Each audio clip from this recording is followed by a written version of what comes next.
Hi everybody, welcome back to my channel. My name is Heather and I'm here with my 25 books that I want to read in 2025.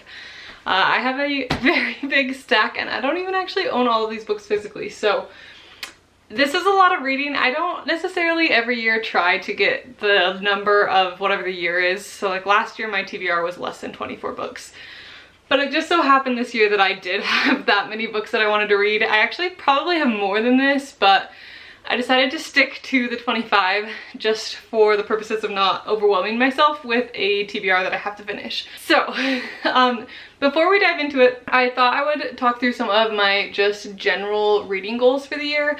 I've got my laptop. I'm a big spreadsheet person, so I have put this all into a spreadsheet. So that's what I'm reading off if you see me looking down here. It's my laptop is right here. I'm setting my overall reading goal at 50 books this year because I have some other things that I'm hoping to, or some other hobbies that I'm trying to get into and spend more time on. So I'm really okay if I read less books. I've read about 80 books the last 2 years, so I'm really fine if I cut that down a little bit this year and do some of my other hobbies a little bit more.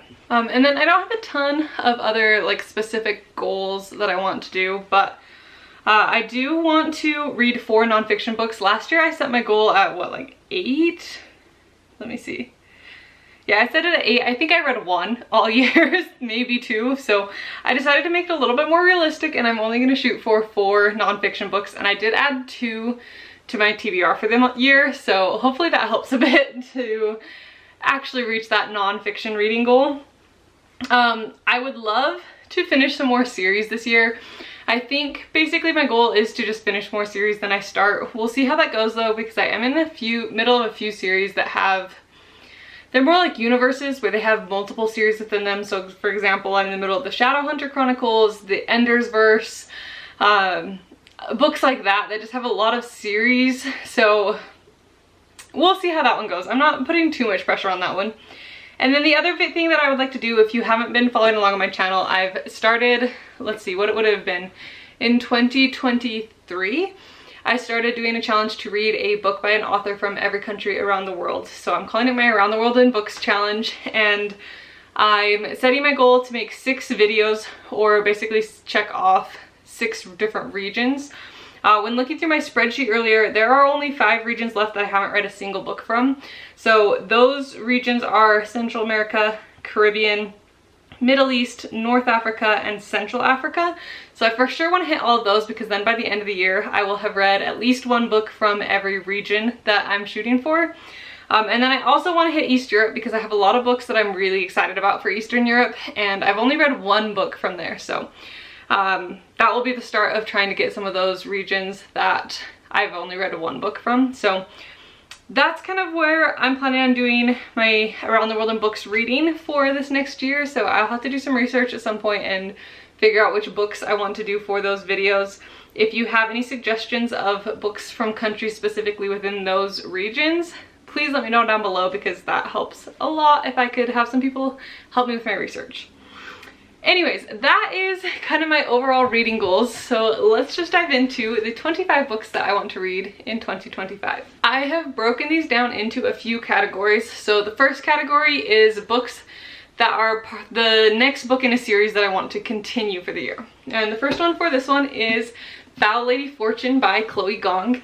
This is book 3 in the Secret Shanghai series. It's basically a series that is made up of 2 duologies and then a couple novellas. Last year in 2024 I read These Violent Delights and Our Violent Ends, is that what they're called? I listened to them as audiobooks, but I am excited to continue the series. I know a lot of people feel like they don't want to continue it and they feel good with the duology, but I really am excited about some of the characters that I think this is going to be following. I want to see a little bit more from these characters.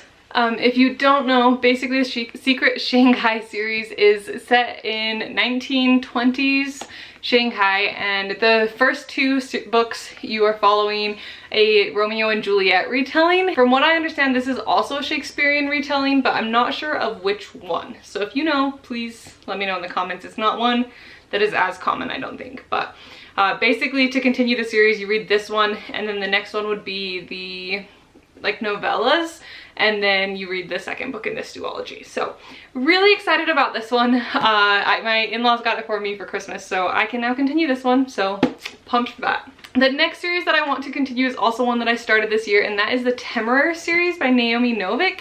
I've read book 1 and 2. I'm now on to book 3, which is Black Powder War, and these have some of the coolest covers of any book I've read. I also love they make a picture of dragons on the edge, so I'm pumped about that one. But basically this one is the retelling of the Napoleonic Wars if there were dragons involved, and so you're following this guy and this dragon egg. He is a naval officer who basically they take a ship that happens to be transporting a dragon egg and they capture it, and then you're just kind of following how the story goes from there. I'm really excited to see where it goes. The dragons are so funny in this book. There's just a lot of really unique characters. The dragons talk and stuff, so they're like actual characters too. They're not just animals, but it's really fun. Really unique way to use dragons. They put like whole teams of people onto the dragons instead of it just being one person per dragon. So it's really fun. I'm excited to continue it. That is a Temeraire series by Naomi Novik. The next series that I want to continue is the Endersverse.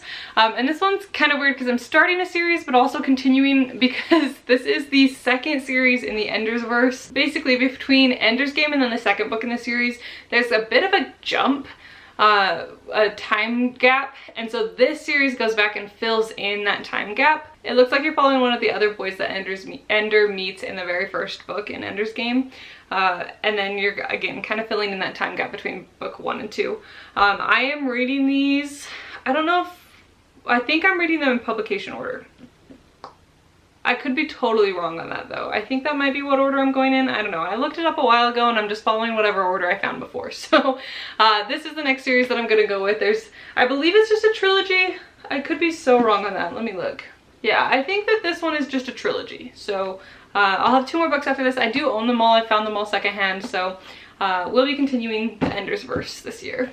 And then the next one is another one that is kind of a continuation, kind of its own thing, but that is Six of Crows by Leigh Bardugo.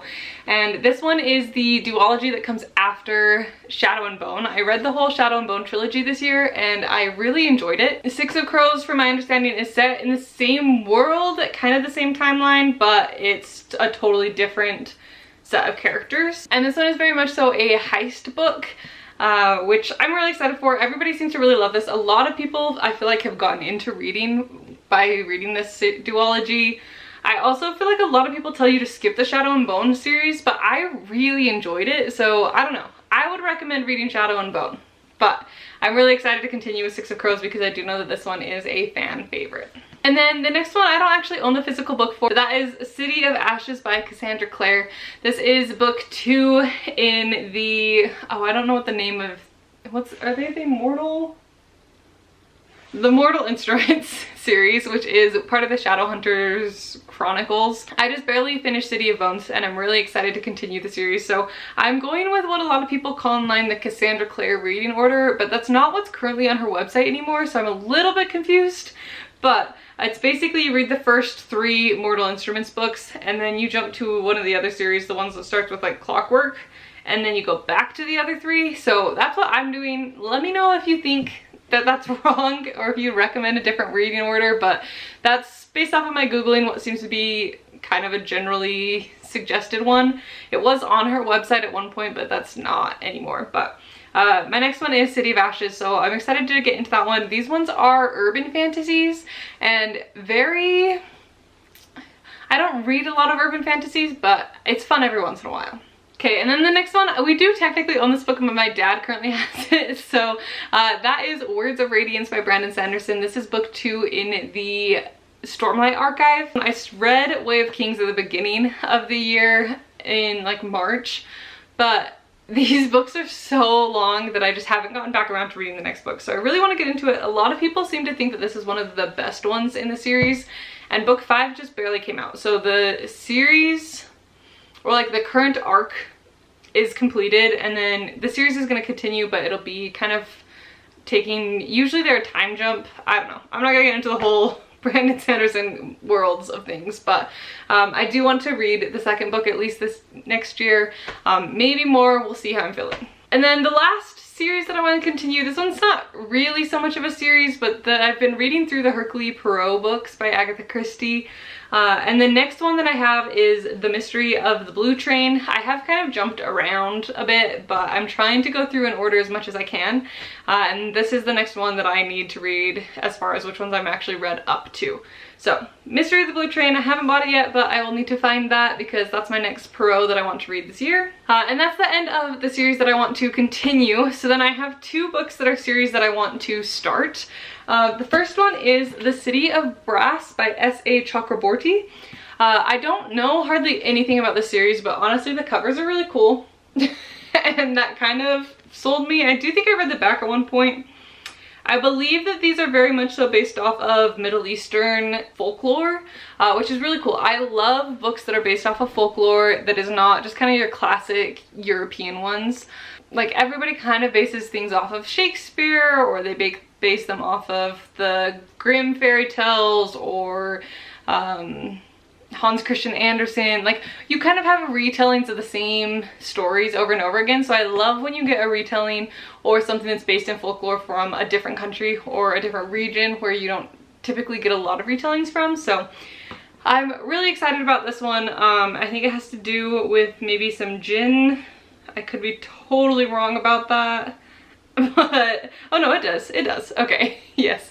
But I'm excited. I believe this is a trilogy, so I'm excited about this one.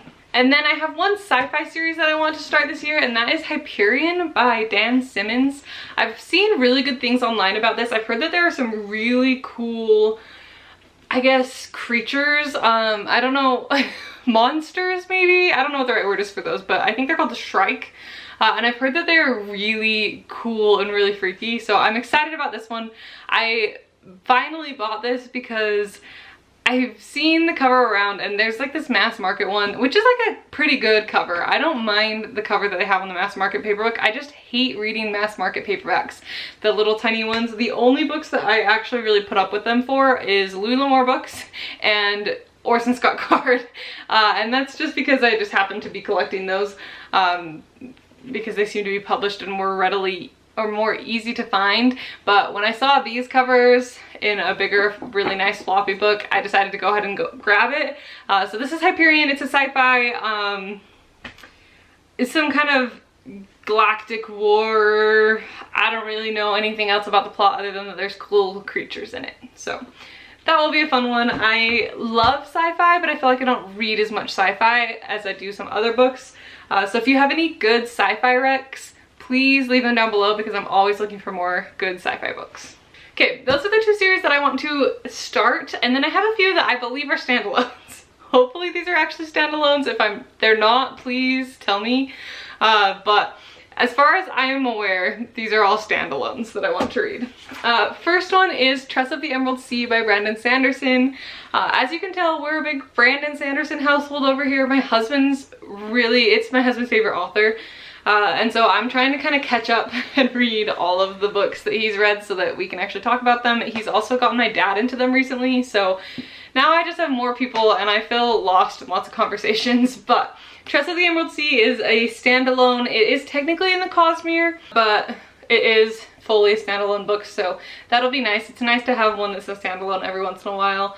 And this one is very much so cozy fantasy from my understanding. I think she has to go on like an adventure to save somebody, I don't know. But it has really cool end papers too. So I don't know. This will just be a fun one. I think I might read it in the spring. I don't know why it's giving spring vibes to me, but it is. So that's probably when I'll pick this one up. And then the next one, I didn't really plan on reading this book, and then I found it at a thrift store and I got it, and so now I am going to. But this is The Hazelwood. This, I believe, is kind of a YA horror-ish. I mean, I think it's more fantasy, but I think a lot of people say that it kind of leans towards horror. It has to do with like some sketchy woods, something fairy tales, family secret, something like that. I don't know. Obviously, I don't know a ton of what this one's about, but really cool cover. It seems like just a fun YA fantasy, but a little bit dark. And I did kind of get into horror this year, and so I'd like to read some books that are a little bit more spooky, but still like clean. So I feel like YA horror is the way to go. And then this next one also is one that I did not plan on reading until I found it at the thrift store, and now it's on my list. So this is The Night Circus by Erin Morgenstern. I've heard really good things about this one. I've heard that her writing is super magical. I've also heard that this is a great one to read in the winter, so this one will probably be happening fairly soon while it's still snowy and cold. But this one sounds like maybe it's a circus that just shows up every once in a while, and then there's some kind of competition. I don't really know. But I'm intrigued to know what all the hype's about. I don't know that I would have picked this one up if I hadn't found it for like $1, but I am curious to see if I like it as much as everybody else seems to. Okay. A Study in Drowning. I'm really hoping that this one is a standalone. This is the one that I'm a little bit worried about, but this is A Study in Drowning by Ava Reid. I, again, have heard good things about this online. Didn't really think about reading it. It wasn't on top of my list, but then I found this really cool edition at Target, and it was during their buy two get one free sale, so I needed a third book, so I decided to grab this one. It's got the like bookshelf sprayed edges and the really pretty end paper, and then it's got the cool foiling on the front. So it's just a really pretty edition of the book. Honestly, I can't decide if I want to keep the dust cover on or if I want to take it off and do that. But I'm really hoping I like this one. This one's kind of, from what I understand, starts out almost dark academia, but then becomes just a fantasy. So that's kind of my understanding of it. It sounds like there's some kind of like academic rivals situation. I don't really know, but hopefully this one will be good. I feel like I've heard some mixed reviews. Some people were a little disappointed by it, but it seems like it's mostly people who were expecting it to be a dark academia book that were disappointed by it. So hopefully if I go in with the expectations that it's more of a fantasy, it will live up to the hype a little bit better for me. Next one is The Witch Doctor's Daughter by Katrina Maud Dowd. And this is another book by an author that I recently read The Fisherman King from. She is an author that I read for my Around the World in Books, and I really enjoyed the other book that I read by her, so I'm excited that I have two. These are books that I had to ship from Singapore in order to get them. They have quite the pricey shipping, but I'm really glad that I have both of them because I think they're so beautiful. Honestly, I don't know anything about it, but I'm excited about it. So, and these are from Brunei. I just still don't know, but they're, again, another one that's she seems to write based off of folklore and very much so set in Brunei. And so, is it Brunei or Brunei?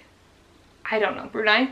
We're going with that one. And so, really fun settings, something a little bit different from your typical just fantasy books. Okay, and then this one I got for Christmas, and I'm really excited about it. It's another one based off of a different folklore that you don't really get, and this is Thistlefoot by Jenna Rose Nethercott. I have not looked at that name before, so hopefully that was right. But this is based off of this folklore about Baba Yaga. Basically, you're following some descendants of hers that she basically get the inheritance of the house, which is called Thistlefoot. And then it's just about them having to figure out their legacy and having this house with chicken feet. I don't know. It sounds fun. I don't know a ton about it, but I love this idea of Baba Yaga. I think that there's so many fun things you can do with Baba Yaga in her house, and so I'm really excited to see how this one takes that story and runs with it generationally. Okay, and then a couple mystery thriller books that I want to read. I do want to read Five Survive by Holly Jackson. This one is a standalone, but she is the author of A Good Girl's Guide to Murder, which I read that whole trilogy this year, and I thought it was pretty good. It's not like my all-time favorite mystery thriller books. I feel like she's very much so, I don't know. There were just some certain things about it that just didn't hook me as much as I was kind of hoping it would. It was a good book, good books, and I flew through them, but they're not like the top of my list of favorite thrillers ever. But I've heard really good things about this one. I've heard it's very fascinating. Basically, you have these 6 friends who go on this RV trip, and then they break down in the middle of nowhere, and all of a sudden there's like a sniper outside, so they can't go out of the RV. I don't know. Something like that. Everybody says it's really good. It's broken down by like hours that they're trapped in this situation. So this one just feels like a good when I want just a really quick read that I can just cruise through and then get me out of a book slump kind of a book. So this one will be nice to have in a pinch. The next mystery thriller that I have is Deception Point by Dan Brown. I read his whole series of, I don't know what to call it, the Da Vinci Code series, the Robert Langdon series. I read that whole series already of him, and I loved all of them. I think he's a really good writer. I think he has very interesting concepts. So I am excited to try one that's not with that series. He does a lot with like scientific concepts and religious concepts. I don't know that this one has anything to do with religion. I could be wrong, but it has to do with NASA, some kind of object they found in the Arctic, and then you're following this girl who's like a intelligence worker. I don't know. Honestly, I don't really feel the need to know a ton going into this because it's just Dan Brown and I trust him to be good. And then the next one I don't actually own yet, but this is The Last Murder at the End of the World by Stuart Turton. This is the author of 7.5 Deaths of Evelyn Hardcastle. And I read that book, and then I also read his book, what's it called? The Devil in the Dark Water this year, and I loved both of them. And so I'm really looking to try and finish his whole backlist. I think he just has this one and then one like Christmas short story type deal. So I think next year I can finish up his whole backlist. I don't know. I wonder if he's writing on any new books. I guess The Last Murder at the End of the World came out this year, or is it not out yet? Okay, it's out. I think it's getting confusing because I think they're releasing the paperback soon. So I think that's what it is. But I think it came out this year, so it's a newer one. But I'm really excited about it. It sounds like the paperback maybe, just looking at things, comes out in March, so I'll probably wait until then so that I can have all matching, because I've got the paperback of one of them and I need to get 7.5 Deaths of Evelyn Hardcastle. But basically this one is another mystery. His concepts are so fascinating. They're like mystery fantasies, and so it's just a super interesting, the things that he comes up with, because it's a mystery but it's not bound by normal world rules, and so they're just really cool, and I just can't wait to pick up another one of them. And then the next two that I have are the two nonfiction that I'm hoping to read this year. Again, I want to read more than this, but I usually end up reading some nonfiction books when I do my Around the World in Books challenges, so I won't be surprised if I pick up a couple more just in doing those. So these are just the two that are totally separate from that I do want to get to. The first one is The Light We Carry by Michelle Obama. My mom actually gave this to me for Christmas a year or two ago. I just haven't gotten around to reading it, so I feel like it's probably about time. I'm not overly excited about this one, but I feel like I want to read it, see if I like it. If not, then I can just finally get rid of it and get it off my shelves. But I think it'll be good. She seems like a very interesting, fascinating person, so I do think it'll be a good one to read. But I don't know, I've just kind of been putting it off, so it would be nice to finally get this one read and off my TBR. And then this other book I've actually been in the middle of for years now, possibly pushing 4 years since I actually started this book. But then when we moved in with my parents, or we moved at some point and it got boxed up, and then I kind of forgot about it until we moved here to Idaho, and then all of a sudden I got it out of a box and I was like, oh yeah, I was reading that book. But that is 3 mini Vietnams. This is basically a collection of essays about the Vietnam War. And yeah, it's very fascinating. I find the whole thing interesting. I started reading this because in my bachelor's degree I took a communication law class, and we had to write this 10-page paper about something communication law related, right? And so I wrote mine comparing WikiLeaks to the Pentagon Papers, and so because of that paper I kind of did a bit of a deep dive into the Pentagon Papers and all of that, and so it kind of got me into this little kick of looking into the Vietnam War and some of the stuff that came out about it. And so this basically is a collection of essays about just different things that were going on at the time from a bunch of different perspectives. I'm about, I don't know, almost halfway through the book and I just never finished it. So I would love to go back and actually finish this book up this year, because like I said, I've been in the middle of it for years now. So that's this one. I got this one, they were like cleaning out the social studies building at my college because they were redoing the whole building, and so a bunch of the teachers went and cleaned out their books and they just like put them out for free and you could just go grab them and that's how I ended up with this book. So yeah, so random. But this one I would love to finally finish. Okay, and then I have two classics that I would like to read this year that I haven't ever read before. And the first one is The Screwtape Letters by C.S. Lewis. This one I got for Christmas this year from my husband, and I'm very interested to read some C.S. Lewis other than Narnia because I love the Chronicles of Narnia. I've read it a few times. But I think it'll be interesting to pick up a few of the other ones, and this one's obviously like a classic, really popular one. Basically, you're following two devils, I think, that are like writing letters back and forth to each other.